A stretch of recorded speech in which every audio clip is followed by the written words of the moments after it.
पोलिसांवर दबाव, आरोपी मोकाट, पीडितेचा आमरण उपोषणाचा पत्रकार परिषदेतून इशारा। याबाबत वृत्त असे की बलात्कारासारख्या गंभीर गुन्ह्यातील आरोपी पोलिसांवर दबाव असल्याने ते मोकाट असल्याचा गंभीर आरोप पीडित महिलेने केला असून येत्या 2 दिवसात आरोपींना बेड्या ठोकल्या नाही तर आमरण उपोषण करेल असा इशारा आज धुळे जिल्हा मराठी पत्रकार संघाच्या सभागृहात पत्रकार परिषद घेतेवेळी पीडितेने वृत्तवाहिनीशी बोलताना इशारा दिला आहे। तर पीडितेने आपल्यावर गुजरलेला प्रसंग आणि पोलिसांवर दबाव असल्याने त्यांच्याकडून मिळत नसलेल्या सहकार्यावर या ठिकाणी पत्रकार परिषदेतून माहिती दिली, ज्यात पीडितेने सांगितले की कोडवलेनगर शासकीय दूध डेअरीजवळ धुळे येथे राहणाऱ्या नरेंद्र गोविंद गवडी यांनी आपले वेळोवेळी शोषण केले। त्याचे लग्न झालेले असतानाही आळंदी येथे नेऊन फसवणूक करून लग्न केले। 22 मेला रात्रीच्या सुमारास घरी येऊन नरेंद्र गवडीने पिस्टल लावून ठार मारण्याची धमकी दिली होती। या प्रकारात तालुका पोलिसात गुन्हा दाखल झालेला असतानाही पोलिसांकडून आरोपींना पकडण्यासाठी काही हालचाल झालेली नाही। लैंगिक अपराधाचा गंभीर गुन्हा असताना वैद्यकीय तपासणी झालेली नाही, पंचनामा देखील झालेला नाही। आरोपी हे मोकाट फिरत असून राजकीय नेत्यांच्या दबावाखाली बळी पडून पोलीस आरोपींविरुद्ध कारवाई करत नसल्याचे पीडितेचे म्हणणे असून या प्रकरणी आपण केंद्रीय मंत्री रामदास आठवले यांच्याकडे तक्रार करून येत्या 2 दिवसात आरोपींना अटक केली नाही तर आमरण उपोषण करू असा इशारा पीडित महिलेने पत्रकार परिषदेतून दिला आहे। दिनांक 22 तारखेला माझ्या रात्री 12 माझ्या घरात तू पोलीस केस वगैरे जर केली तर तुला मारून टाकू आणि तुझ्याकडचे डॉक्युमेंट्स वगैरे माझे बळजबरीने हिसकावून त्यांनी नेले।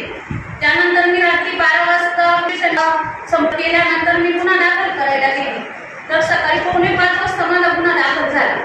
22 तारखेला गुन्हा दाखल झाल्यानंतर पोलीस प्रशासन म्हणजे भाजपचे अध्यक्ष त्यांच्या दबावाला बळी पडून अजूनपर्यंत कुठल्याही आरोपीला अटक झालेली नाही। ते माझ्या घरापर्यंत चक्रा मारतात। मी पोलिसांना वेळोवेळी कॉल करून सांगते तर ते म्हणतात की तपास चालू आहे, तपास चालू आहे। मग तपास चालू आहे तर ते फेसबुकवर पोस्ट करतात माझ्या विरोधात की तुम्ही गुन्हे दाखल केले तर आमचं काहीच होणार नाही।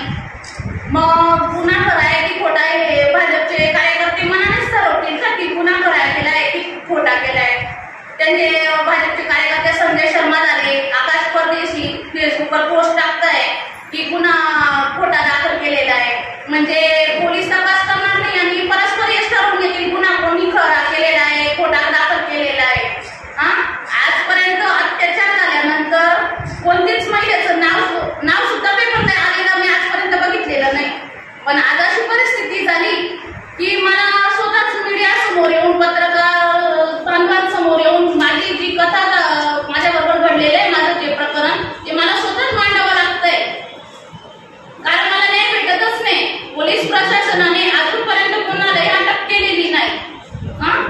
याही घटना घडण्याच्या अगोदर 3 दिवसाआधी जे भाजपचे जिल्हाध्यक्ष गजेंद्र अंपळकर यांच्यासह माजी उपमहापौर कल्याणीताई अंपळकर, त्यांचा मुलगा सुहास सतीश अंपळकर यांच्यावर पोस्को गुन्हा अंतर्गत गुन्हा दाखल झालेला आहे 19 तारखेला।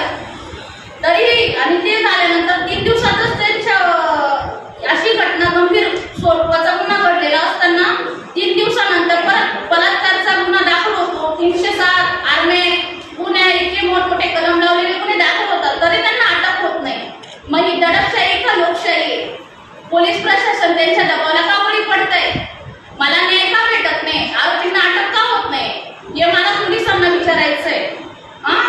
मी गुन्हा दाखल केल्यानंतर 24 तासाच्या आत मला मेडिकलला न्यायचं होतं। मी स्वतः दुसऱ्या दिवशी PI कडे गेली तालुका पोलीस स्टेशनला, स्वतः मी भेटली त्यांना की साहेब मला माझं मेडिकल केलं नाही तर नाही तुमचा तपास माझ्याकडे नाही आहे, आम्ही वर्ग करून टाकलेला आहे असं सांगून मला कारण देऊन त्यांनी वापस पाठवलं। मग 22 तारखेला गुन्हा दाखल झाल्यानंतर अजूनपर्यंत माझं मेडिकल झालं नाही, पंचनामा घटनास्थळचा झालेला नाही। मग हे कशासाठी? मग ही भाजपची दडपशाही चालेल का? न्याय भेटणार नाही का सामान्य जनतेला? आज मी रिपब्लिकन पार्टी ऑफ इंडियामध्ये आठवले गटामध्ये मी धुळे कार्याध्यक्ष जिल्हा कार्याध्यक्ष। आज माझ्यासारख्या व्यक्तीवर अत्याचार घडल्यानंतर मला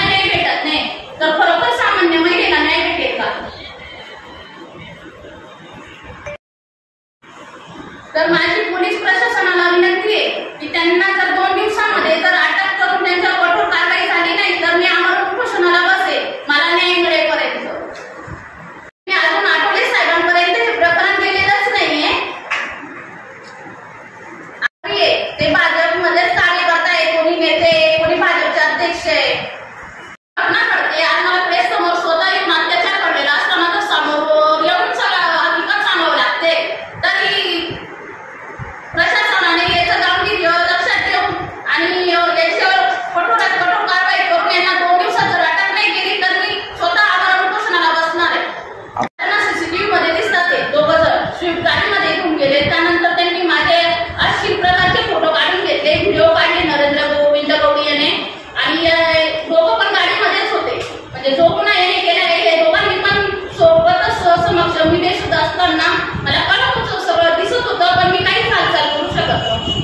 त्यानंतर यांनी हे व्हिडिओ दाखवून नरेंद्र गवळी याने माझ्याशी वारंवार अत्याचार केला आणि तो लपवण्यासाठी त्याने आता 23 एप्रिलला माझ्याशी मला घेऊन जाऊन तोच व्हिडिओ ब्लॅकमेलिंग करून माझ्याशी रजिस्टर पद्धतीने लग्न केलं त्याने आळंदी पुणे येथे. आणि तिथे पण त्याने मी अविवाहित आहे असं सांगितलं, रजिस्टर मॅरेज सर्टिफिकेटवर अविवाहित केलेले. तर त्याचं ऑलरेडी लग्न झालेलं असताना तिथे पण त्याने अविवाहित सांगितलं आणि ती एक माझी फसवणूक केलेली त्याने. त्याला कठोरात कठोर कारवाई होऊन मला नाही भेटावं ही माझी विनंती आहे. कारवाई करत नाही, का करत नाही? म्हणजे लोकशाहीला काहीच महत्व नाही का? सामान्य व्यक्तीला काहीच महत्व नाही? आज त्यांची सत्ता आहे म्हणून त्यांना त्यांच्या विरोधात कारवाई होणार नाही का?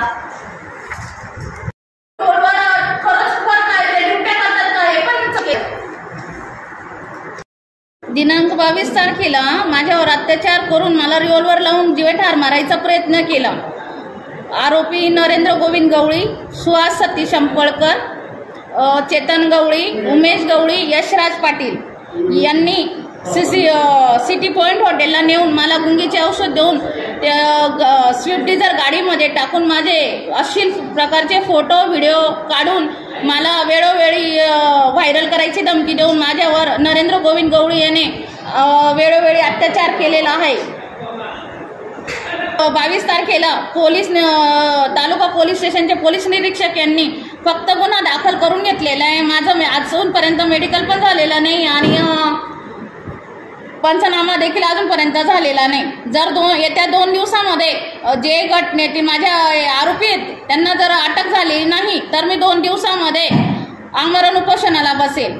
जे आरोपी यांच्या विरुद्ध जे भाजपचे जिल्हाध्यक्ष गजेंद्र अंपळकर यांच्या फॅमिलीवर घरातील सदस्यांवर 19 तारखेलाच पोस्को सारखा गुन्हा दाखल होतो आणि येत्या 3 दिवसातच त्यांच्यावर बलात्कार 307 आर्मेक प्रमाणे रिव्हॉल्वर लावून जीवठार मारायचा प्रयत्न करण्यात येतो. इतके गंभीर स्वरूपाचे गुन्हे दाखल असताना हे पोलीस प्रशासन यांना अटक का करत नाही?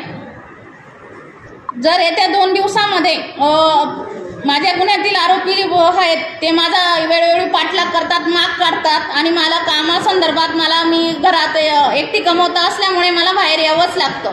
जर माझ्या जीवाचं काही बरं वाईट झाल्यास भाजप नेते गजेंद्र अंपळकर जे घटनेतील आरोपी आहे हे सर्व जबाबदार राहतील. तरी 2 दिवसाच्या आत जर पोलीस प्रशासनाने कोणत्याही दबावाला बळी न जाता त्यांना जर अटक केली नाही तर मी 2 दिवसात आमरण उपोषणाला बसणार आहे.